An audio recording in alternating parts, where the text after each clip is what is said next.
Aujourd'hui, on va parler réseaux sociaux pour les profs indépendants. On va un petit peu voir comment est-ce que tu dois choisir le réseau social sur lequel tu as envie d'être afin de promouvoir tes cours en ligne, tes cours particuliers, etc. C'est un peu difficile au début en tout cas de savoir sur quel réseau social on veut se lancer parce qu'il y en a des tonnes et il y a certains profs qui sont sur TikTok, il y a certains profs qui sont sur Instagram, certains profs sont plutôt sur LinkedIn. Pourquoi eux, ils ont choisi un réseau social en particulier? Je vais tout te dire dans cette vidéo. On va parler en premier des 5 ou 6 questions d'ailleurs, je ne sais plus combien j'en ai mis, qui vont t'aider un petit peu à avoir une réponse, à trouver une réponse à ta question et à savoir un petit peu quel type de contenu est adéquat pour toi, te correspond à toi, à ta personnalité. Pourquoi aussi il est important que tu choisisses seulement une plateforme pour l'instant pour garantir vraiment un succès au début en tout cas et avoir vraiment une régularité dans tes contenus. Et la dernière chose qu'on va voir aussi, c'est ce qu'il faut faire en fait pour un petit peu sortir de tous tes blocages, de toutes tes choses qui peuvent t'arriver dans la tête et vraiment commencer dès à présent à être présent sur un réseau social de ton choix. La première question déjà à se poser ici, c'est qui est ton audience? À qui tu t'adresses? À qui as-tu envie de donner des cours particuliers, des cours en ligne? Parce que sans connaître la réponse à cette question, ça va être un petit peu compliqué de répondre à la deuxième question. Et la deuxième question, c'est sur quel réseau social se trouve ton audience? Si tu viens de te lancer et que tu penses que c'est pas nécessaire de choisir un élève idéal parce que tu vas te fermer des portes et parce qu'il vaut mieux s'adresser à tout le monde, c'est une erreur. Je vais te conseiller vraiment de réfléchir à la personne, à ton élève idéal que tu as envie d'attirer pour ensuite choisir la réponse à la deuxième question qui est sur quel réseau social se situe cet élève idéal-là. Je t'invite vraiment à faire un travail sur ton élève idéal du coup dès aujourd'hui. Je te laisse un article de blog très intéressant que j'ai écrit dans la barre d'infos et je te laisse également un épisode de podcast dans lequel je parle en fait d'un petit peu tout ça pour te faire avancer un petit peu dans ta réflexion. Ok, donc où se trouve ton audience? Par exemple, si tu veux t'adresser, je sais pas, à des adultes entre, je sais pas, 30, 40, 50 ans, quelque chose comme ça, est-ce que tu penses qu'il est judicieux de commencer à créer du contenu sur un réseau social comme TikTok? Je pense pas. La réponse c'est non et je pense que la chose qui va se passer c'est que tu vas perdre ton temps et que tu vas te décourager. Si tu souhaites plutôt t'adresser par exemple à des professionnels qui veulent améliorer le français, l'anglais, l'allemand, la langue en tout cas que tu enseignes toi, positionne-toi davantage sur LinkedIn qui est un réseau social professionnel sur lequel tu vas trouver des tonnes de professionnels qui ont qu'une envie, c'est de continuer à se former. Ça ne sert à rien d'être sur Instagram ou sur Facebook ou sur TikTok si ton idée, c'est de s'adresser à des professionnels. Chaque réseau social a un objectif particulier, chaque réseau social a une audience particulière, donc il va falloir que tu réfléchisses un petit peu ça en amont pour éviter du coup de perdre du temps. La troisième question à se poser aussi, ça va être quelque chose d'assez personnel, c'est finalement sur quel réseau social toi tu aimes être. Est-ce que tu as un réseau social fétiche? Est-ce que dans ta vie privée tu utilises un réseau social plutôt qu'un autre? Parce que c'est intéressant en fait de savoir si tu connais déjà les coulisses, les méandres un petit peu d'un réseau social, c'est intéressant pourquoi pas de voir si ça correspond avec ton élève idéal pour continuer du coup à être présent sur ça puisque tu connais déjà les fonctionnalités. Attention néanmoins parce que ce que moi je vois souvent chez les profs qui adorent par exemple Instagram parce que ils l'utilisent dans leur utilisation privée, dans leur vie privée, c'est que on a tendance à penser que ok, moi j'adore Instagram, je partage ma vie privée entière là-dessus, je fais des stories toutes les journées, etc. Et je prétends du coup pouvoir trouver des élèves sur Instagram seulement parce que moi j'aime ce réseau social. Oui, c'est intéressant d'aimer un réseau social pour s'y lancer. Je connais plein de profs par exemple qui n'aiment pas du tout LinkedIn, qui détestent LinkedIn et qui du coup se forcent un petit peu à être sur LinkedIn parce que ils savent que son client idéal est sur LinkedIn. Attention à ce niveau-là, il va falloir quand même que tu fasses un peu une sorte d'équilibre. C'est pas parce que tu aimes un réseau social que tu vas te positionner, que tu vas positionner ton business entier là-dessus. Attention à ne pas prendre des décisions basées sur les émotions. Là, ici, on est en train de parler d'une entreprise. On n'est pas en train de parler de montrer ce que tu as mangé à midi et montrer ce que tu as fait ce week-end en story avec ton réseau privé. Si tu passes ton temps sur LinkedIn et qu'en plus, tu souhaites cibler des professionnels, bingo, ça va carrément t'aider à aller plus vite. Mais du coup, ne prends pas de décision basée sur l'émotionnel, seulement parce que tu aimes Instagram, ne va pas sur Instagram si ton élève idéal n'y est pas, ça ne sert absolument à rien. La quatrième question ici à se poser, c'est avec quel réseau social tu vas penser pouvoir être consistant et régulière. Parce que ici, en fait, c'est très important que tu réfléchisses au long terme. On pense ici, encore une fois, à une entreprise. On ne parle pas du tout de quelque chose, d'un passe-temps, etc. Donc une entreprise, ça se construit avec le temps. Je n'ai jamais vu d'entreprise qui, après 3 mois, ont explosé et qui finalement ont duré toute la vie comme ça. C'est pas possible. Je préfère te le dire, ça va prendre du temps. C'est pas quelque chose qui va exploser au bout de 2-3 mois. Donc, comme ça va prendre du temps, il va falloir que tu te sentes à l'aise, il va falloir que tu te sentes bien sur le réseau social que tu vas choisir. Quel est le réseau social sur lequel tu vas pouvoir assurer une régularité intéressante? Essaye de te visualiser d'ici 6 mois, d'ici 1 an, et vois un petit peu ce qu'il en ressort. Bien sûr qu'avec le temps, tu pourras changer également ton réseau social, parce que, effectivement, on est des humains, on évolue, nos opinions, nos goûts évoluent aussi. Mais en tout cas, au début, il est important, selon moi, que tu t'engages sur un réseau social, un seul, au moins pendant 6 mois, 1 an pour voir des résultats. Parce que comme je te l'ai dit tout à l'heure, du coup, tu n'auras pas de résultats après 1 mois, et si tu attends d'avoir des résultats après 1 mois, tu vas complètement te décourager parce que c'est quelque chose qui n'est pas possible, et tu n'auras pas non plus de résultats en publiant des posts au pif sur les réseaux sociaux parce que tu n'as peut-être pas de stratégie derrière. Donc, déjà, la première chose à savoir, c'est savoir où est-ce que tu vas te situer pour répondre à un besoin, pour savoir comment est-ce que tu vas attirer tes élèves. S'ils sont sur Instagram et que toi tu décides de te positionner sur LinkedIn, c'est compliqué, tu vas pas forcément pouvoir avoir des élèves de suite. Et la deuxième chose, c'est savoir sur quel réseau social tu vas pouvoir assurer une régularité pour que les gens aussi prennent confiance en toi et pour qu'ils sachent que voilà, tu n'es pas arrivé comme ça, comme un touriste, ça fait du temps que tu es là et du coup ils vont pouvoir avoir confiance en toi dans leur cours. La chose qui peut se passer, c'est que tu sois sur Instagram pendant 2 mois, tu te décourages parce que tu ne vois pas énormément de résultats, ce qui est forcément logique parce qu'au bout de 2 mois, encore une fois, on voit pas beaucoup de résultats. Et donc tu te mets en tête les biais cognitifs, tu vois ce que c'est. Tu te mets en tête que Instagram ça ne marche pas et que ça ne sert à rien.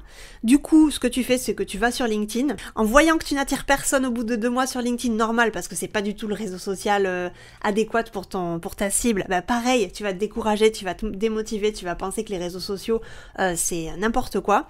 Si tu veux des résultats sur le long terme, tu dois te concentrer sur une seule chose. Quand on se concentre sur plein de choses, effectivement, c'est normal, notre énergie, notre concentration, elle est diluée partout.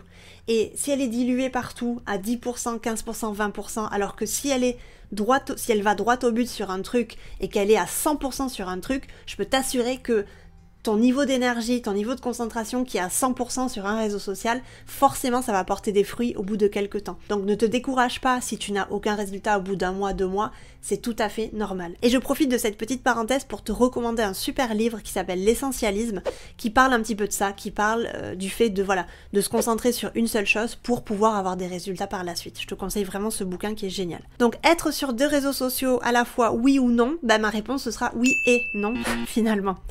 Pour commencer, en tout cas, je ne te le recommande absolument pas. Comme je viens de t'expliquer, ça fait pas du tout partie de la philosophie de l'essentialisme et donc tu vas diluer complètement ta concentration et ton énergie. Mais avec le temps aussi, tu vas pouvoir et tu vas vouloir, c'est normal, élargir un petit peu le spectre et tu vas vouloir peut-être avoir envie de choisir un 2e réseau social.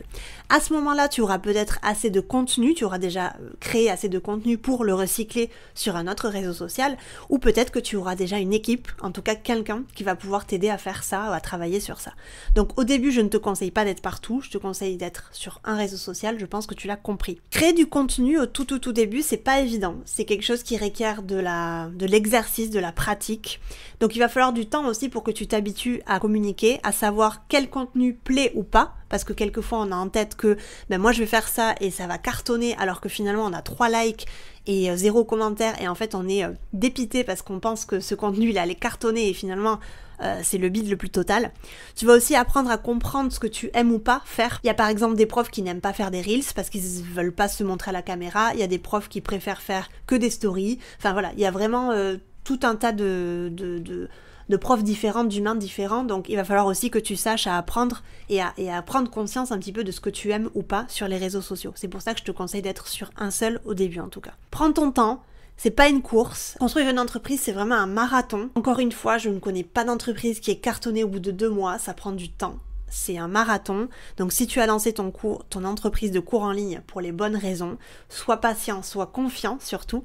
Et je peux t'assurer effectivement que ton travail portera ses fruits avec le temps. Si tu y crois et que tu es focus sur une seule chose, encore une fois. La 5e question que j'aimerais te poser, c'est quel type de contenu finalement est-ce que ton élève idéal aime? Est-ce qu'il est plutôt vidéo? À ce moment-là, peut-être que ce sera plus intéressant que tu sois sur YouTube.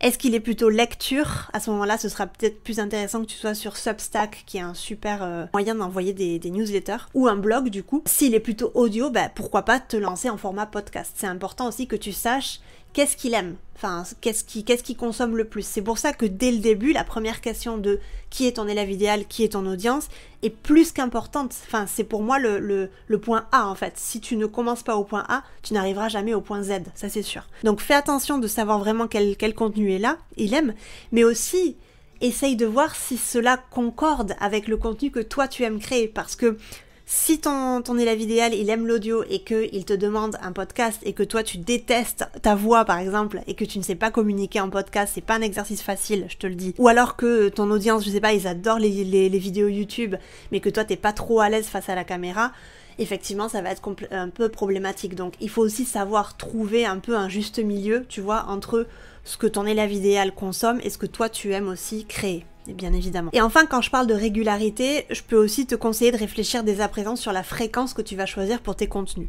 Combien de contenus est-ce que tu penses publier par semaine? Par exemple, je te donne un exemple. Quand j'ai lancé mon podcast L'école des profs en avril 2022, je pensais vraiment publier un podcast par semaine. J'étais hyper motivée, je pensais qu'un podcast par semaine, c'était pas énormément de travail, etc.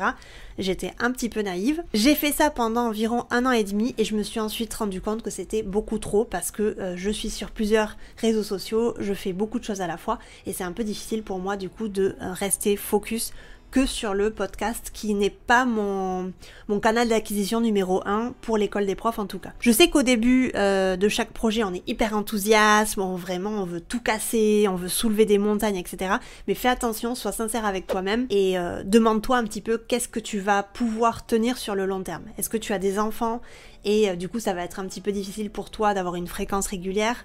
Est-ce que, je sais pas, dans 6 mois tu comptes déménager et du coup pendant un temps tu sais que ça va être un petit peu difficile en termes d'organisation? Moi je te dis, pendant 1 an et demi j'ai pu publier des podcasts toutes les semaines et depuis septembre 2023 le podcast est devenu bimensuel et je trouve que ça a été la meilleure décision possible. Donc voilà, fais attention à ce niveau-là, sois sincère avec toi-même et vraiment, c'est pas un drame si tu ne publies pas de contenu toutes les semaines au niveau podcast, au niveau vidéo. C'est énormément de travail et je préfère que tu fasses un contenu mais qui soit vraiment très très très bien fait plutôt que de bâcler seulement pour arriver à proposer du contenu régulier.